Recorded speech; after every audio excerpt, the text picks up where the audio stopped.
Okay, you've been studying making a career change and the potential value of going to a smaller company, a venture-backed company, a private equity company, or even what we call a startup company, like those cool companies you hear about in the Silicon Valley in New York that go public and everybody becomes wildly wealthy on the stock. You've studied the pros, you've studied the cons, but now you're trying to decide, is this really the right fit for me? What should I be thinking about? What are the questions that I should ask myself? If this is important to you, come on board. We're going to talk about that today in part 4 of this series on evaluating the opportunity to take a job at a small, high-growth company.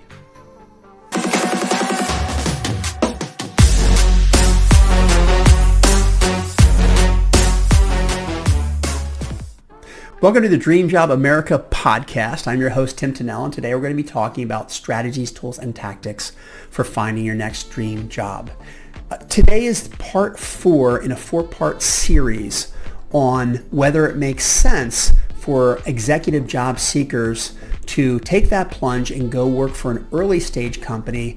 Sometimes it's referred to as a venture-backed company or what we call a traditional startup. Now, before we get started, I'm going to ask you to quickly hit the subscribe button. It makes an enormous difference in my ability to make great content to help folks like you find your next great dream job in half the time. So I'd really be appreciated if you'd hit that now. Okay, today is part 4, the final part of the 4-part series on assessing whether taking a job at a startup or venture-backed company makes sense for you. What we're going to talk today to end this series is what are the questions I should be thinking about and asking myself to determine whether this is the right opportunity for me, whether I think I'm the right fit for these types of opportunities. I know what the pros are, I know what the cons are, but now let's talk about me personally, whether it's going to make sense for me. Okay, as we talked before, one of the most important things that you can get out of working with a small company is the ability to make an impact. But for a lot of people, that doesn't really matter. They like their job. They like the environment they work in. They like the people they work in. They like what they do. They don't really care whether they make some huge impact on the company. Maybe they do when they're younger, but maybe now they're just kind of coasting, enjoying their life. So you got to ask yourself the question, how important is that to me? If I feel like I'm working and I'm not really making a difference, I'm not finding meaning and purpose, and I want to go to an environment where I'm recognized and the things that I do make a true difference in the culture and the people and the trajectory of the company, then that's going to be important to you. If it's not, it's not, but you have to start with that question. Another question is really, how important is culture to me? Not everyone really cares. Some people just like to show up to work and do their thing with the collegial group of people that they work with on their team, and it doesn't really make a difference. Some people are like, they'll be part of a culture, but they don't really care about fostering or perpetuating that culture or becoming a change agent. And then those folks need to ask the question, is moving to a smaller company because of my ability to change or define that culture, is that valuable to me? Or do I hate the culture I'm at today? And do I see the culture of that smaller company as being something really fun and exciting and a place that I want to be? But I've got to determine that based on my own personal values. Another super important question is, are the values, principles, purpose, and mission of that company, is that tremendously important to me? For some people, mission and purpose, or being around people that share the same values, is everything to them. They can't get up and go to work if they don't have that North Star guiding them. But that's an individual thing. For a lot of other people, they enjoy their job. They enjoy the industry they're in. They enjoy working for a company that's doing a lot of different things, and they're having success in their industry, and they're making money, and they're living a great life. For other people, all those benefits lack if they don't have purpose, meaning. But that's something to really decide whether that's a key driver for you or not. Of course, another important question is whether the leverage I'm going to create by gaining this experience at a small company, is that going to be worth the risk? In other words, I totally get it. I see we can grow quickly, jump positions and roles quickly, develop these critical skills that we talked about earlier around agility, flexibility, being adaptive. But they come with a big risk working with a smaller company, as we've talked about in the last video. And maybe I could get 50% of those leverageable opportunities by just staying at a big company, working harder, getting promoted, taking more time. Is that a better, safer path for me? Or am I in a hurry to get that quickly and I'm willing to undergo those challenges and those risks at the small company rather than staying and being patient and waiting. That's something you have to personally decide based on your own risk propensity. Of course, another important question to ask is how much do I truly love the team, their principles, values, their motivations, and their mission. Now, in many cases, the singular reason for someone leaving and coming to a smaller company is they simply love the people. They haven't really worked with a tight group of people that feels like a family. That collegial aspect is so important, and maybe they had that when they were younger at a different company, an experience at a university. They played on sports teams or involved in a club, and that type of environment fosters the best in them. And they see that in this young team, and getting up and being excited every day about work and working with a group of people like this, even though it may or may not work out, there's a higher risk profile. To them, that's going to make their life rich and fulfilling. But on the other hand, if you're not in love with the team, well, it's a cool business. It changes the formula a little bit, and you've got to assess that. Now, this one comes with a little bit of diligence, and that question is, how secure is this company truly in their market? What is their likelihood of success if they hit it full throttle? This is a really important question because a lot of earlier stage companies, because by definition, they are innovative. They're entering a new space. They're disintermediating another. They're trying something that's totally new. We don't know if it's even going to work out. We don't know if they're going to get crushed by the competitors. We don't even know whether there's going to be market acceptance. At some point, you've got to do your homework, looking within the ecosystem, talking to other people that you trust, people that know this space, and you've got to decide. Everything else may be great, but these guys really have a fundamental business model that I think is going to really break through and make a difference and move them into a leadership role down the road so that we continue to see the fruits of our labor. That's a really important thing. And I see many, many great companies that have super business plans, and they start off hot and they die because of a strategic error. And I think those are some of the inherent risks that you're going to have to look at before you make a decision. All right, compensation matters. Some people change jobs solely on the basis of compensation, even though people say they don't just buy things based on price. Believe me, people buy things based on price. They stay in unhappy, unfulfilling jobs because they make more money. And sometimes they leave at a lot less money because they're looking for that. It's very much up to the individual. But if you are going to go to an earlier stage company and you are going to be maybe making less money or on the lower end of the spectrum because it's a smaller company in the short term, you really have to decide, are all the other benefits that you're going to gain going to be worth it? And do you have a plan to develop those skills and then a way to market that so you can leverage that into something greater down the road? Another risk has to do with variable compensation. So for a lot of roles, technical roles, operations roles, in early stage companies, these tend to be straight salary, and sometimes there's an equity bonus. It all depends. Sometimes there's a slight performance bonus that's put in there for the team or the company, but generally speaking, it's straight out cash comp with a little bit of equity. However, there are variable positions in corporate development, business development, marketing, and absolutely with sales. In many cases, your compensation plan, let's say for a typical software as a service VP of sales, that person's bonus plan may comprise up to 50% of what their targeted earnings are going to be. So if a sales guy is making $200,000 and his bonus potential is another 200. So let's say a $400,000 a year OTE target, that's what we call that, on target earnings.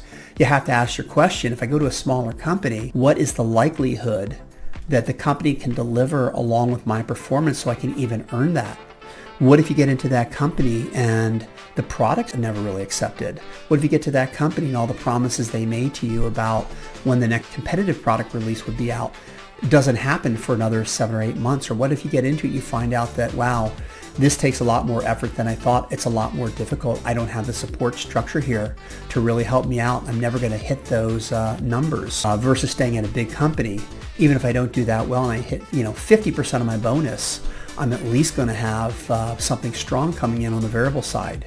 I could see nothing on the variable side for a smaller company.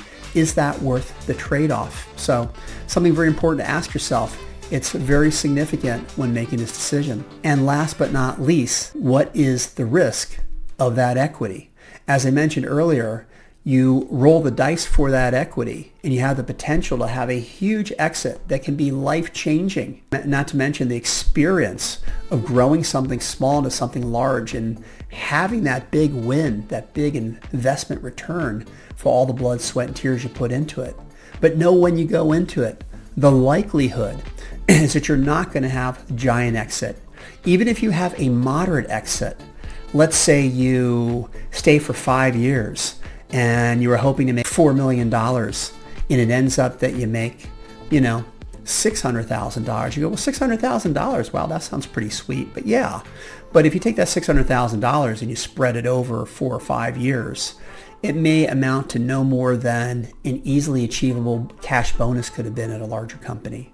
So you've got to think about how important that is to you. Are you willing to roll the dice for that big payout? Everything else has to be in alignment as well for that to happen. And is that something you want to do? For a lot of guys, they just don't want to do it. A lot of people, they want to go for the easy win. I work for a public company. They have an equity plan. It drips out over time. It's like a bonus, and I can kind of know what I can count on. If the company does great over time, 20, 30 years, that money's sitting there and it's building for me. It's a safer path to go because there is an equity market and it's tradable, right? You can buy and sell. With private equity, before a company goes public, it's very difficult to unload that. If they never really get to the finish line, it's probably going to be worth nothing. As I said earlier, sometimes what people will do is they will take on that risk with the strategy of, I know it's risky to do just one, but I'm going to play this early stage game because I like all the other things we talked about, Tim. They drive me to give mission, purpose. I like working with people. I like making contribution. I like making an impact. And I'm 30 years old or 40 years old. If I do this over 2, 3, 4, or 5 of these over the next 10, 15, 20 years, one of them is going to be a double, triple, or a home run, and it's all going to be worth it. Kind of portfolio management, except in investing in companies, you're investing your blood, sweat, and tears and time into those. It's another strategy, but something that you have to think about and contemplate. Okay, so those are a lot of questions to ask. It's a lot of deep thought. Again, there's no right or wrong answer. I always joke with candidates and with clients that it's like stepping into a boxing ring. For one person, they get into the ring and as soon as they get punched in the face, they literally feel like they're alive. And for another person, it's the last thing they'd ever want to do. There's not a right or wrong. It's figuring out what is the best fit for you based on your personality, based on your goals, based on your family situation, and based on what makes you feel good and provides meaning and purpose in your life. And you have to go ahead and make the decision. What I can tell you is the reason I am recruiting in this space and the people at my firm, the reason we've done this for decades now is because every day that we wake up, it's generally a positive opportunity because we're working with people that are trying to change the world. They're trying to make a difference. And a lot of them are going to be super successful.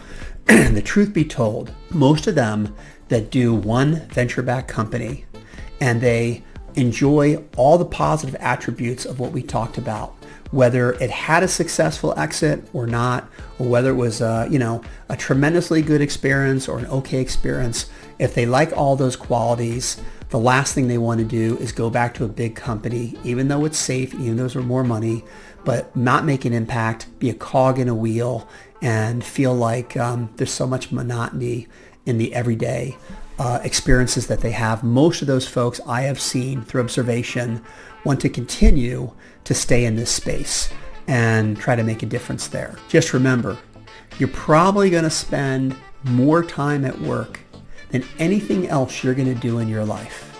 So it's really important that you get up every day and that you enjoy the people you work with.